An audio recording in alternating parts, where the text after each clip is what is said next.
Di suatu hari telah datang seorang A'rabi di depan Rasulullah sallallahu alaihi wasallam.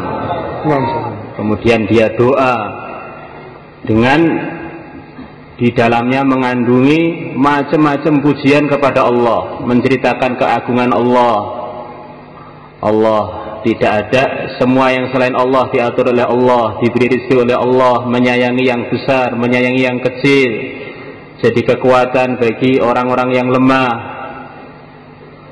Dialah yang menciptakan langit, menciptakan bumi, menciptakan seluruh makhluk dengan sempurna. Dialah yang memberikan rezeki, yang menolong.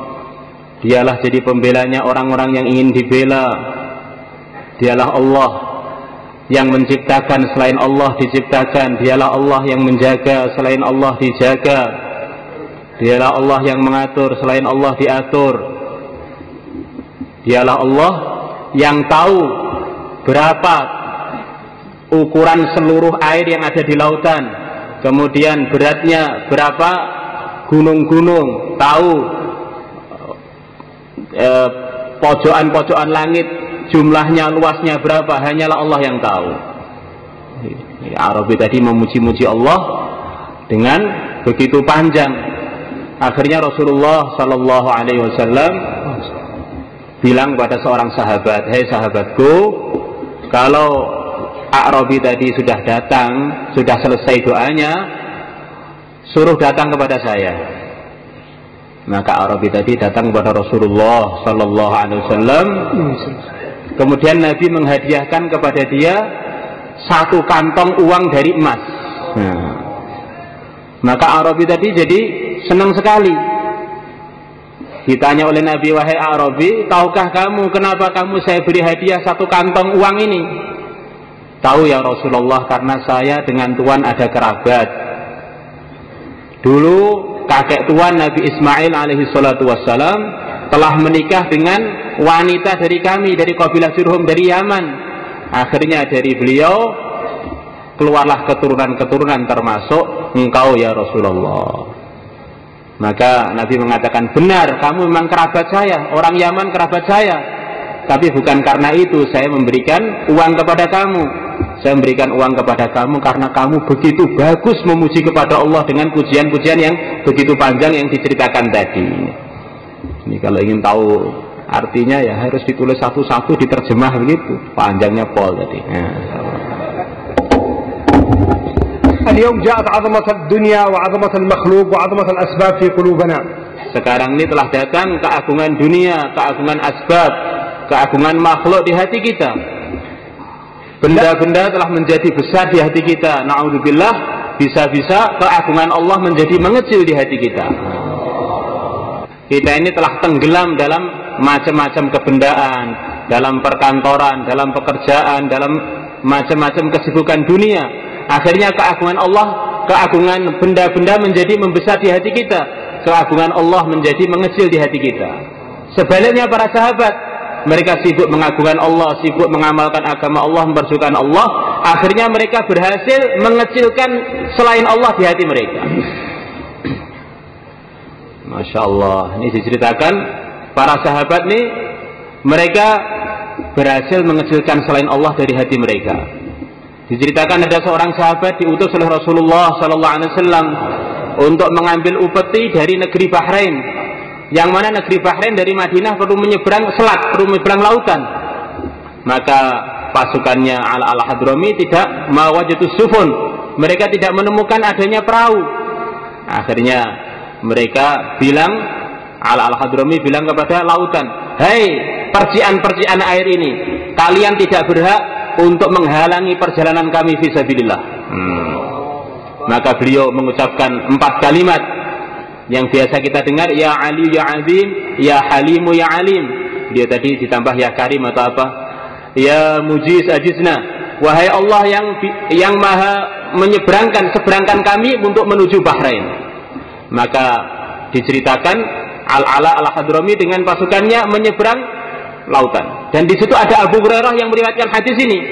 Beliau cerita, "Demi Allah, telapak-telapak kuda kami dan telapak-telapak unta kami tidak basah begitu menyeberang di atas lautan itu. Jadi nggak nempel di atas lautan. sepertinya nyebrang tapi ternyata ngambang di atas udara. Nah, maka begitu orang-orang Persia melihat pasukannya Al-Hadrami, mereka ketakutan. Mereka bilang demit, demit, demit. Nah, dewan, dewan, dewan, jin, jin, jin.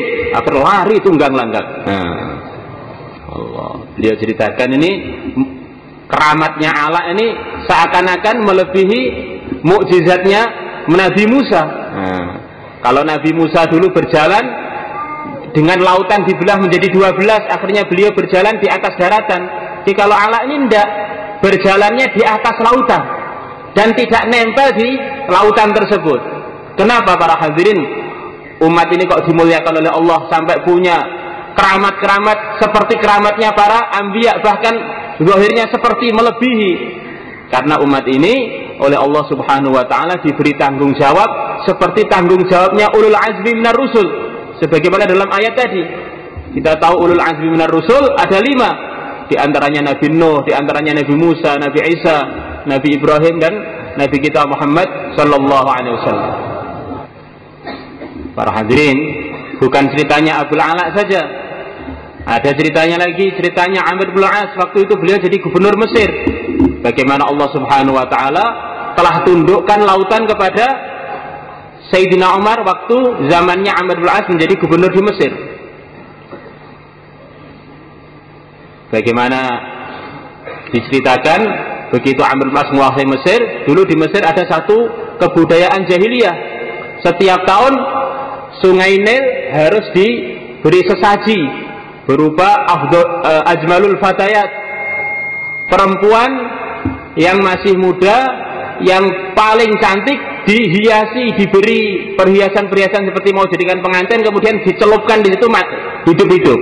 Nah, baru Sungai Nil mau mengalir. Akhirnya begitu Amr bin As jadi gubernur dilarang, nggak boleh, ini bid'ah nih, nggak boleh. Ringkasnya cerita panjang, begitu nggak boleh langsung Sungai Nil nggak mau mengalir. Begitu nggak mau mengalir, Amr bin As kirim surat kepada Sayyidina Umar, saya telah buat keputusan begini, begini, begini. Maka oleh Sayyidina Umar dibenarkan keputusan itu. Kemudian Sayyidina Umar ngambil tinta, beliau nulis surat kepada Sungai Nil. Yang isinya surat dari Amirul Mukminin, pimpinannya orang-orang beriman, kepada Sungai Nil. Wahai Sungai Nil, kalau kamu mengalir karena keinginan kamu sendiri, saya nggak perlu pada kamu. Tapi kalau kamu mengalir karena Allah, saya minta kepada Allah supaya mengalirkan kamu. Akhirnya surat tadi dikirimkan kepada Amr bin As. Beliau perintahkan supaya surat ini dimasukkan di Sungai Nil. Begitu Sungai Nil dimasuki surat tersebut, Sungai Nil ketakutan, langsung mengalir lagi sampai 15 hasta, 15 dhira. Satu dhira berarti setengah meter sampai 7 meteran. Dan sampai sekarang mulai zaman Sayyidina Umar tidak berkurang walaupun 1 jengkal. Masya Allah. Diceritakan juga ini sahabat radhiyallahu anhum ajma'in, mereka telah berhasil mengeluarkan kebesaran makhluk dari hati mereka dan berhasil memasukkan keagungan Allah di hati mereka. Mereka lihat makhluk itu diatur oleh Allah. Mau lautan, mau api, mau air, semuanya adalah makhluk diatur oleh Allah. Tidak bisa buat apa-apa tanpa seizin Allah. Telah terjadi zaman Sayyidina Umar radhiyallahu anhu, telah keluar burkan, telah keluar kawah, ya'kulul ahdar wal yabis, yang mana kawah ini telah meludeskan banyak tanaman di Madinah yang kering, yang hijau, diludeskan oleh kawah itu.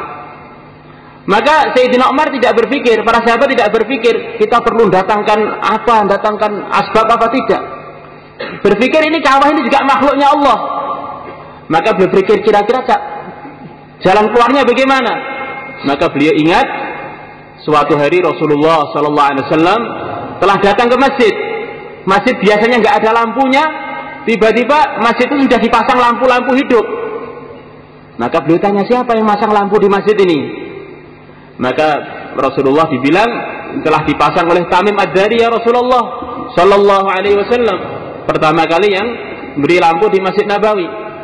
Maka Nabi bilang kepada Tamim Ad-Dari, saya doa untuk kamu biar api tidak menyentuh kamu waktu kamu hidup ataupun waktu kamu telah mati. Wah, ini yang cocok untuk menyelesaikan ini orang yang telah didoakan Nabi ini. Maka Tamim dipanggil oleh Sayyidina Umar. Tamim, kamu tak beri tugas. Ini ada kawah keluar, kamu usir kawah itu. Nah, maka Sayyidina Umar di belakangnya Tamim, Tamim di depan. Tamim bilang Allahu Akbar. Akhirnya api ini mundur. Begitu mau nyentuh Tamim, apinya mundur, takut. Nah, Allahu Akbar, mundur lagi, dimundurkan, didorong-dorong sampai masuk ke lubangnya terakhir, kemudian ditutup. Selesai masalah. Nah, maka Sayyidina Umar bilang, Masya Allah, saya lihat sendiri kejadian luar biasa ini. Orang yang melihat langsung tidak seperti orang yang hanya sekedar mendengar. Saya melihat keajaiban yang luar biasa di depan mata saya. Tamim berhasil memasukkan api di dalam lubangnya lagi. Masya Allah. Masya Allah para hadirin. Terjadi juga ada seorang tabi'i zamannya Sayyidina Umar. Ada seorang tabi'i dari Yaman, namanya Abu Muslim Al-Khawlani. Waktu beliau hidup ada seorang yang wajahnya jelek, hitam lagi, namanya Aswad Al-Ansi. Dia ngaku yad'in nubuwah, dia ini ngaku jadi nabi. Maka dia manggil Abu Muslim Al-Khawlani untuk memaksa beliau mengakui dia sebagai nabi. Abu Muslim bertanya, "Hei Abu Muslim, apakah kamu bersaksi bahwa tidak ada Tuhan selain Allah dan Muhammad Rasulullah?" "Ya, saya bersaksi begitu itu." "Apakah kamu bersaksi bahwa tidak ada Tuhan selain Allah dan aku Rasulullah?" "Saya nggak dengar apa yang kamu katakan, kuping saya nggak dengar." Maka Aswad Al-Ansi marah pada Abu Muslim. Akhirnya dia nyuruh orang-orang buat api unggun besar. Akhirnya Abu Muslim dimasukkan ke api. Dalam satu riwayat, beliau dimasukkan di api itu selama 3 hari. Dalam riwayat yang lain selama 7 hari di dalam api. Selepas 7 hari tidak ada satu helai rambut pun beliau yang tersentuh api. Sebagaimana Nabi Ibrahim alaihi salatu wassalam. Kalau Nabi Ibrahim 40 hari, beliau 7 hari. Karena beliau walaupun orang jauh dari Nabi, tapi karena beliau menghidupkan amalan dakwah, amalan agama, akhirnya Allah tolong beliau sebagaimana tolong Nabi kita Muhammad SAW, sebagaimana tolong ulul azmi, sebagaimana Allah tolong Nabi Ibrahim alaihissalatu wassalam, yang mana beliau telah berhasil menafikan selain Allah dari hati beliau. Akhirnya beliau diusir dari Yaman oleh Aswad, diusir, kemudian beliau pergi ke Madinah. Begitu sampai ke Madinah, beliau ketemu dengan Sayyidina Umar bin Khattab radhiyallahu anhu. Maka Sayyidina Umar senang sekali ketemu di beliau. Alhamdulillah, saya sebelum mati ditemukan di kalangan umat Muhammad ini ada orang yang telah terjadi pada dia sebagaimana kejadian pada Nabi Ibrahim alaihi salatu wassalam. Masya Allah, para hadirin melakukan Allah subhanahu wa ta'ala. Bagaimana kita meyakini bahwa seluruh makhluk ini tanpa izinnya Allah tidak bisa buat apa-apa. Samudra tidak bisa menenggelamkan kecuali dengan izinnya Allah, dengan perintahnya Allah. Samudra yang sama bisa menenggelamkan, samudra yang sama bisa menyelamatkan. Sebagaimana cerita Nabi Musa alaihissalatu wassalam dengan Fir'aun. Bagaimana Allah subhanahu wa ta'ala telah ceritakan Nabi Musa dengan santri-santrinya telah pergi untuk menyelamatkan diri dari kezaliman Fir'aun. Akhirnya mereka sampai di pinggir lautan. Maka Bani Israel teriak-teriak ketakutan karena di depannya lautan, di belakangnya Fir'aun. Mereka bilang, "Inna lamudrakun." Hai Musa, kami semuanya akan hancur nih, ditangkap oleh Fir'aun. Beliau mengatakan, ini kaumnya Nabi Musa ini nggak ada sifat da'i, maka imannya lemah. Hanya ibadah, tapi dakwahnya kurang, akhirnya imannya lemah katanya. Da'inya hanya satu saja, Nabi Musa saja, yang lainnya ngikut tok, nggak ada fikir. Nah, akhirnya Nabi Musa mengatakan, "Kalla inna ma'iya rabbi sayahdin." Jangan ngomong begitu. Allah bersama aku akan berikan petunjuk kepada aku. Maka Nabi Musa alaihissalatu wassalam diperintahkan oleh Allah untuk memendongkan tongkat beliau ke lautan. Fanfalaqa fakana kullu firqin qattaudil azim. Maka lautan terbelah menjadi 12 belah. Setiap belah itu menjadi jalan-jalan yang begitu besar dan lebar seperti gunung-gunung yang di lautan dibelah-belah gitu. Maka akhirnya Nabi Musa alaihissalatu wassalam dengan Bani Israel menyeberang. Laut yang sama menyelamatkan Nabi Musa. Akhirnya Fir'aun mengikuti. Laut yang sama menghancurkan Fir'aun dan bala tentaranya. Allah Maha Kuasa, barang yang sama untuk menyelamatkan Musa dan bala tentaranya, dan untuk menghancurkan Fir'aun dan bala tentaranya. Begitu juga api, para hadirin yang dimuliakan Allah Subhanahu wa taala, api itu tidak bisa memberikan manfaat dan madarat tanpa seizin Allah. Sebagaimana kejadian zaman Nabi Ibrahim alaihissalatu wassalam, api tidak bisa membakar tanpa izinnya Allah Subhanahu wa taala. Masih itu balas ya. Nah, begitu juga ceritanya Nabi Ibrahim alaihissalatu wassalam, begitu beliau diperintahkan oleh Allah untuk menyembelih Nabi Ismail, maka beliau telah membawa pisau yang begitu tajam. Tapi pisau ini juga tanpa izinnya Allah tidak bisa buat apa-apa. Maka digesekkan di lehernya Nabi Ismail, tidak mempan. Nah, maka Nabi Ibrahim lihat ini apa kurang tajam. Beliau bacokkan di batu yang di samping beliau, batu terbelah menjadi dua. Nah, pisau yang sama bisa membelah batu, pisau yang sama dibacokkan kepada Nabi Ismail tidak mempan. Kemudian Allah Subhanahu wa taala memutuskan untuk mengganti pengorbanan Nabi Ismail dengan domba dari surga. Maka domba diturunkan dari surga.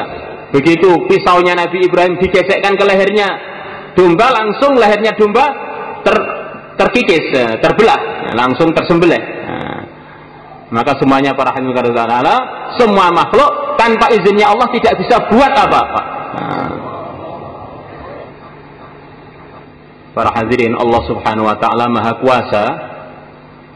Allah Subhanahu wa taala kuasa menciptakan apa saja dengan kudratnya tanpa asbab. Sebagaimana kakek kita Adam alaihissalatu wassalam, Allah ciptakan kakek kita Adam dari kun, langsung jadi. Nah, tidak perlu ayah, tidak perlu ibu, nah, tidak perlu mengandung. Nah, begitu juga Allah Subhanahu wa taala berkuasa menciptakan Nabi Isa dari ibu saja tanpa ayah, keluarlah Nabi Isa alaihissalatu wassalam. Begitu juga ceritanya Nabi Saleh alaihissalatu wassalam, Allah kuasa mengeluarkan unta bukan dari perutnya unta, tapi dari batu. Nah, Allah keluarkan untanya Nabi Saleh dari batu. Nah, maka para hadirin surat wa ta'ala, Allah juga berkuasa menciptakan makhluknya dari asbab.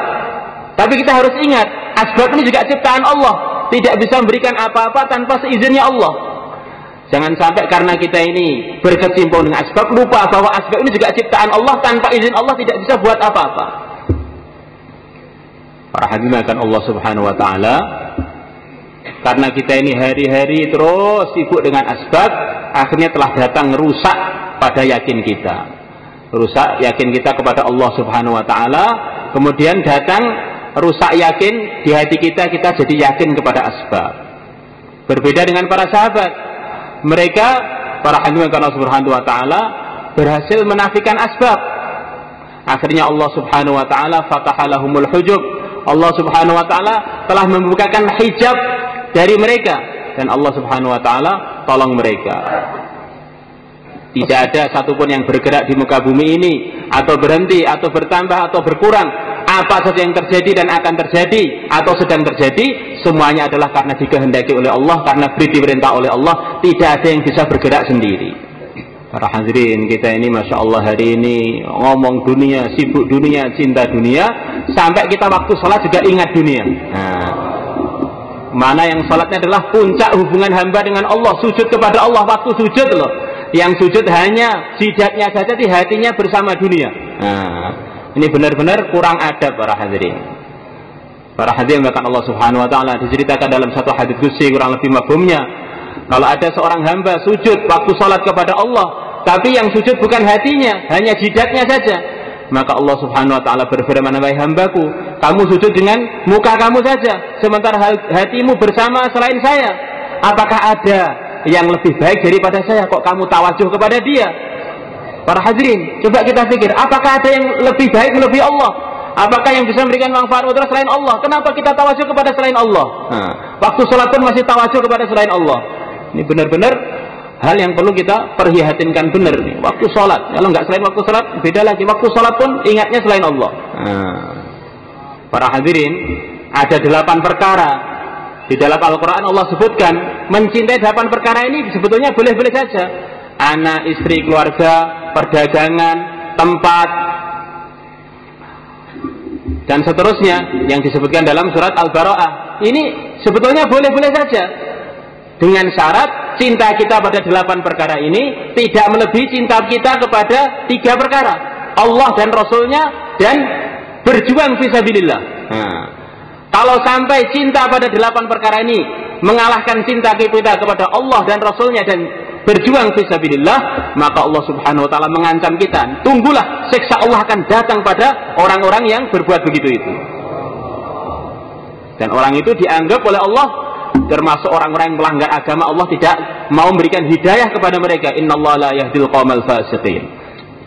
Masya Allah, para hamba Allah Subhanahu wa taala. Bagaimana ceritanya sahabat ada masalah apa-apa, memahami ini dari Allah.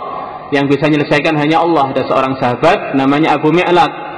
Dia biasa berdagang untuk memperdagangkan harta-harta sahabat-sahabat yang lain. Sahabat-sahabat pada titip uang pada beliau, titip harta, kemudian beliau mudharabah diperdagangkan. Maka beliau dalam safar dagang beliau, di tengah-tengah perjalanan beliau dicegat oleh perampok. Perampok tadi bilang kepada Abu Mi'laq, wahai Abu Mi'laq, malaka wa nafsaka, berikan harta kamu dan diri kamu, bondomu lan nyawamu tak jaluk. Nah, maka Abu Mi'laq bilang, harta saya saja kamu ambil, biarkan saya selamat. Tidak, saya sukanya harta dan nyawa. Nah, maka Abu Mi'laq bilang, kalau memang kamu begitu, izinkan saya sholat 2 rakaat. Bukan sholat biasa para hadirin, ini sholat hakiki, bukan seperti sholat kita, sholat yang kosong. Nah, ini sholat hakiki yang akhirnya mendatangkan penyelesaian masalah. Maka beliau pun sholat. Beliau sholat 4 rakaat, dalam satu riwayat beliau sholat 4 rakaat. Ada 2 rakaat juga riwayat. Maka beliau sholat sambil doa dengan doa yang masyhur, ya wadud ya dzal arsyil majid ya fa'alan lima yurid, as'aluka bi'izzatika allati la turam wa mulkika alladhi la yudam wa binurika alladhi mala'a arkana 'arsyik an takfiyani syarra hadzal lis ya mughith aghithni ya mughith aghithni ya mughith aghithni. Maka belum selesai beliau menyelesaikan salatnya, maka telah datang malaikat membunuh si perampok tadi. Perampoknya sudah berlumuran darah, mati di dekat beliau. Nah, maka begitu beliau selesai salat, maka beliau bilang pada malaikat satu perkataan yang menunjukkan tawajuh beliau bukan pada makhluk, tawajuh beliau hanya kepada Allah. Beliau tanya pada malaikat tadi, siapa kamu yang Allah telah jadikan kamu asbab untuk menolong saya? Nah, beliau tidak tanya pada dia, siapa kamu yang telah menyelamatkan saya? Tidak, siapa kamu yang telah Allah jadikan asbab untuk menolong saya? Maka beliau bilang, malaikat tadi bilang, saya adalah malaikat dari langit yang keempat. Waktu kamu doa, maka langit pertama goncang, langit kedua goncang, langit ketiga goncang, sampai langit keempat. Aku minta izin kepada Allah, ya Allah, izinkanlah aku untuk jadi asbab nolong hamba engkau yang lagi kesusahan itu. Maka akhirnya malaikat tadi turun dari langit keempat membunuh si perampok tadi. Para hadirin Allah Subhanahu wa taala, ada seorang sahabat namanya Bashir, dia telah masuk Islam. Maka beliau bilang pada Rasulullah, ya Rasulullah, semua amalan Islam saya sudah menerima, sudah bisa amalkan, kecuali 2 hal saya nggak bisa. Pertama adalah jihad, berjuang fisabilillah. Saya nggak bisa berjuang fisabilillah karena saya ini punya 10 unta, kemudian saya juga punya 10 anak, saya nggak bisa meninggalkan mereka. Ini saya punya urusan begitu repot. Yang kedua, saya juga nggak mau membayar zakat. Maka Rasulullah SAW bersabda kepada Bashir, kalau kamu nggak mau berjuang fisabilillah, kemudian nggak mau infak, kamu nanti masuk surga caranya bagaimana? Ini seakan-akan Nabi SAW bilang kepada Bashir, nggak bisa kamu masuk surga kalau nggak mau berjuang fisabilillah dan nggak mau zakat. Begitu juga para hadirin Allah Subhanahu wa taala, di antara tujuan kita khutbah adalah memperbaiki salat kita. Bagaimana salat kita yang dari gambar salat menuju hakikatnya salat. Sebagaimana kita telah dengar bahwa salat itu kalau dikerjakan dengan baik, dengan benar, maka salat tadi akan menjadi penolong bagi kita, akan menjadi pemuda yang begitu tampan, yang akan menolong kita, yang akan memberikan macam-macam kebaikan untuk kita. Tapi sebaliknya kalau sholat itu tidak dikerjakan tidak benar, maka akan jadi seperti barang yang jelek, yang bau, yang akhirnya akan ditimpakan kepada muka kita. Di antara tujuannya kita khurus fisabilillah, biar kita menghilangkan ta'alluq, bergantungnya hati dengan makhluk, dengan cinta istri, dengan cinta anak, dengan tempat, dengan dunia semuanya. Para hadirin, kalau ini nggak keluar dari hati kita, nanti gawat. Kalau kita nanti menjelang mati, kemudian kita masih ada cinta-cinta di hati kita nanti kalau disuruh ditanya, man rabbuk, siapa Tuhan engkau? Maka bisa-bisa kita nggak bisa jawab nanti. Insyaallah para hadirin, beliau cerita, kami pernah ziarah ke salah satu mustasfayat, salah satu rumah sakit. Kemudian kita datang ke tempat ICU, tempat gawat darurat. Di sana kita tanya, "Hei dokter, bulan ini berapa orang yang mati?" Tis'un, ada 90 orang mati. Dari 90 orang itu yang bisa mengucapkan la ilaha illallah berapa orang? 3 orang. Terus yang lainnya mengucapkan apa? Ada yang bilang istriku, ada yang bilang kebunku, ada yang bilang daganganku, ada yang bilang mobilku. Padahal dia yang fudu nafas al-akhir. Dia ini dalam keadaan mengeluarkan nafas dia terakhir, akhirnya keluarlah apa yang ada di hati dia itu. Maka para hadirin, begitulah bahayanya kalau dalam hati kita ini ada ta'aluk kepada selain makhluk. Nanti kalau mati bahaya, kita nggak bisa mengatakan Tuhan kita adalah Allah. Maka para sahabat ridwanullah alaihim ajma'in berbeda dengan kita. Duninya hanya di tangan saja, tidak sampai masuk ke hati mereka. Jadi kalau kita di tangan juga pegang, di hati juga masuk. Maka para ulama mengatakan, kalau kita ingin tahu apa yang di hati kita, sholatlah. Nanti begitu kita sholat akan keluar yang di hati kita. Mau keluar apa-apa, ya itulah isi hati kita. Yang keluar itulah isi hati kita. Maka pentingnya khurud fisabilillah untuk mengeluarkan ta'aluk itu, biar kita selamat dunia akhirat para hadirin. Insya Allah semuanya niat. Pokoknya harus keluar semua para hadirin. Bagaimana telah kita sering dengar ceritanya Abdullah bin Rawahah. Beliau telah diputuskan oleh Nabi untuk berangkat dengan Zaid bin Harithah, dengan Ja'far, dengan beliau sendiri untuk berangkat kepada satu perjuangan besar di tempat yang namanya Mu'tah. Yang mana beliau sebelum berangkat diberitahu oleh Nabi kalau Zaid nanti wafat, maka amirnya diganti dengan Ja'far. Kalau Ja'far wafat diganti dengan Abdullah bin Rawahah. Maka beliau yakin kalau saya berangkat mesti akan wafat ini, nggak akan balik lagi. Maka beliau ingin Jumatan terakhir dengan Rasulullah SAW. Maka teman-temannya sudah berangkat pagi. Maka beliau Jumatan duluan karena beliau punya kuda yang laju, nanti akan bisa nyusul teman-temannya. Begitu selesai Jumatan, Rasulullah SAW tanya kepada beliau, "Ma akharak? Kenapa kamu terlambat?" "Saya ingin Jumatan dengan engkau ya Rasulullah." "Tahukah kamu dengan teman-teman kamu terlambat berapa lama?" "1 pagi." "Bukan, kamu telah terlambat 500 tahun terlambat." "Abdullah, seumpama kamu infakkan seluruh bumi semuanya untuk nyusul keterlambatan kamu nggak kuasa, kamu nggak bisa." Maka para hadirin, bagaimana? Abdullah terlambat setengah hari saja oleh Nabi dikatakan begitu ruginya, begitu terlambatnya. Kita ini terlambat berapa lama para hadirin? Kesempatan khurud ada di depan kita, kesempatan berjuang ada di depan kita. Kenapa kita menunda-nunda lagi? Semuanya insya Allah khurud para hadirin. Bagaimana Maulana Ilyas rahimahullah, beliau wasiat kepada putra beliau Maulana Yusuf supaya pegang dengan amal dakwah ini. Kamu akan mendapatkan macam-macam kemanfaatan dan nusratullah. Sebaliknya kalau kamu tinggalkan, kamu akan seperti orang-orang dulu lagi, akan terlantar, tidak ditolong oleh Allah.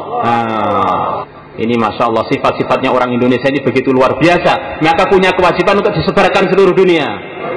Para hadirin, jumlahnya orang di dunia ini sekarang kurang lebih 6 miliar. Yang muslim kurang lebih 1 miliar. Maka siapa yang tanggung jawab untuk mendakwai 5 miliar yang masih kafir itu? Tanggung jawab kita semua insya Allah. Hari-hari kurang lebih seluruh dunia. Bahkan ada yang mengatakan di Eropa sana saja 250.000 orang mati tanpa membawa iman. Siapa yang tanggung jawab ini? Maka semuanya insya Allah niat insya Allah. Tidak ada seorang pun kecuali daftar para hadirin. Bismillah. Malaikat insya Allah ikut nulis juga ini. Allahu Akbar. Bismillah. 4 bulan, 40 hari, berapa hari aja? Bangladesh, India, Bangladesh, IPB. Bismillah, Bismillah, Masya Allah, Masya Allah, Masya Allah. Amin. Ya Allah, mudahkan untuk mereka untuk meluangkan waktu dan berikan kemudahan harta untuk mereka ya Allah. Ya Allah, bangkitkan mereka nanti kiamat bersama Rasulullah SAW. Kawinkan mereka dengan bidadari. Mahar al-hur al-ain hadha al-khuruj fi sabilillah. Bismillah. Maharnya bidadari adalah khurud fisabilillah. Ada seorang bidadari yang namanya Ainak Mardiyah. pelayannya saja yang bagian kanan 70.000, bagian kiri 70.000 untuk orang-orang yang mau khurut fisabilillah 4 bulan 40 hari insyaallah. Kita ini kalau khurut jangan melihat uang, melihat qudratullah. Bagaimana Ilyas punya seorang murid namanya Maulana Said Akbar Khan. Waktu kita dulu di Pakistan ketemu beliau ya. Maka beliau ditaskil oleh Syekh Ilyas untuk putar seluruh alam, khurut seluruh alam. Maka beliau bilang, Syekh, saya ini hanya punya 6 rupiah, 600 rupiah mungkin gitu ya, 6 rupiah, bagaimana saya bisa putar seluruh alam? Niat dulu, putar seluruh alam. Maka beliau pun taat pada arahan Syekh Ilyas. Akhirnya sebelum beliau wafat sudah muter seluruh alam termasuk ke tempat beliau di Yaman. Mau khurut, niat. Kemudian yang kedua, apa yang kita mampu kita infakkan. Kemudian yang ketiga, doa. Kalau 3 perkara ini ada, Allah Subhanahu wa taala akan mudahkan kita khurut seluruh alam insyaallah para hadirin. Jangan percaya pada saku kita, percayalah kepada Allah Subhanahu wa taala. Bismillah. Aina ashab al-yaqin? Bismillah. Mana orang-orang yang punya yakin ini? Bismillah. Kok ndongonga ini? Banniya insyaallah. Bismillah. Monggo. Bismillah. Bismillah. Masya Allah, Masya Allah. Teman-teman santri yang mau keluar 40 hari, silakan berdiri juga. Yang hadir di sini, Masya Allah. Bismillah, Masya Allah. Bismillah, Insya Allah. Allah lagi, Insya Allah. Silakan, Masya Allah. Nggak usah khawatir, kita ini mau kerja pada Allah. Allah akan menyelesaikan masalah-masalah kita.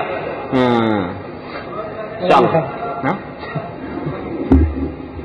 Ya, لا نخاف إلا من الله سبحانه نتوجه بقلوبنا الله يصلح لنا الأحوال كلها الله يعطينا النفقات الله يعطي كل شيء Allah yang akan menyelesaikan masalah kita bekalnya semuanya Allah yang akan selesaikan insyaallah. Bismillah. Masya Allah, Masya Allah. Bismillah. Allahu Akbar. Bismillah. Malaika الآن تسجل. من مستعد؟ من مستعد؟ Bismillah. Malaikat juga ikut nulis. Siapa yang siap? Siapa yang siap? Kamera ilahiyah الآن. صور. Allahu Akbar. Bismillah. Ini majlis ini diperlihatkan oleh Allah di depan para malaikat. Masya Allah. Allahu Akbar. Kata beliau seperti televisi dilihat para malaikat ini. Hadi Temboro ahsan karya fil qura alladhi ra'aynaha fi Indonesia kullaha. Masya Allah, beliau bilang Temboro ini kampung yang terbaik yang pernah saya lihat di Indonesia yang telah saya. Allah. Hatta nisa haqqum, Masya Allah, Masya Allah, hijab, Masya Allah. Irtahna fiha kathir, مثل Yaman. Allah, Masya Allah, perempuan-perempuannya pakai hijab.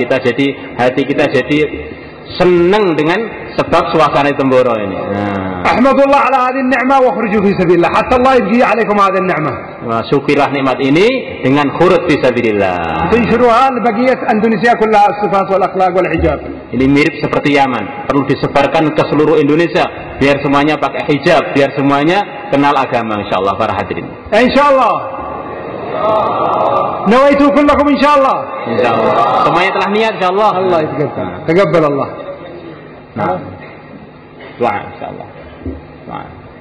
Alhamdulillah rabbil alamin wassalatu wassalamu ala rasulil karim wa ala alihi wa sahbihi ajma'in. Allahumma ya awwalul awwalin, ya akhirul akhirin, ya dhal quwwatil matin, ya rahimal masakin, ya arhamar rahimin, ya arhamar rahimin. يا أرحم الراحمين ارحم أمة حبيبك احفظ أمة حبيبك اهدي أمة حبيبك يا محمد صلى الله عليه وسلم اللهم اهدنا واهد العالمين اللهم اهدنا واهد الناس جميعا آمين. اللهم اهدنا واهد الناس جميعا آمين. اللهم اهد الإنس والجان وعبدة الأوثان اللهم احيا الدين كله في العالم كله إلى قيام الساعة واجعلنا سببا لذلك وأبطل الباطل كله في العالم كله إلى قيام الساعة واجعلنا سببا لذلك اللهم إنا نسألك موجبات رحمتك وعزائم مغفرتك والسلامة من كل إثم والغنيمة من كل بر والفوز بالجنة والنجاة من النار لا تدع لنا ذنبا إلا غفرته ولا هما إلا فرجته ولا عسيرا إلا يسرته ولا دينا إلا قضيته ولا مريضا إلا شفيته ولا ضالا إلا هديته ولا حاجة هي لك الرضا ولنا فيها صلاح إلا قضيتها ويسرتها برحمتك يا أرحم الراحمين ربنا آتنا في الدنيا حسنة وفي الآخرة حسنة وقنا عذاب النار سبحان ربك رب العزة عما يصفون وسلام على المرسلين والحمد لله رب العالمين صلى الله وسلم على محمد وعلى آله وصحبه جزاكم الله خير terima kasih السلام عليكم وعليكم السلام ورحمة الله جزاكم الله خير Insyaallah. Ini mungkin bisa takrar 33, 55 biar kita tambah semangat saling mutaskil, masyaallah. Biar kita tambah semangat.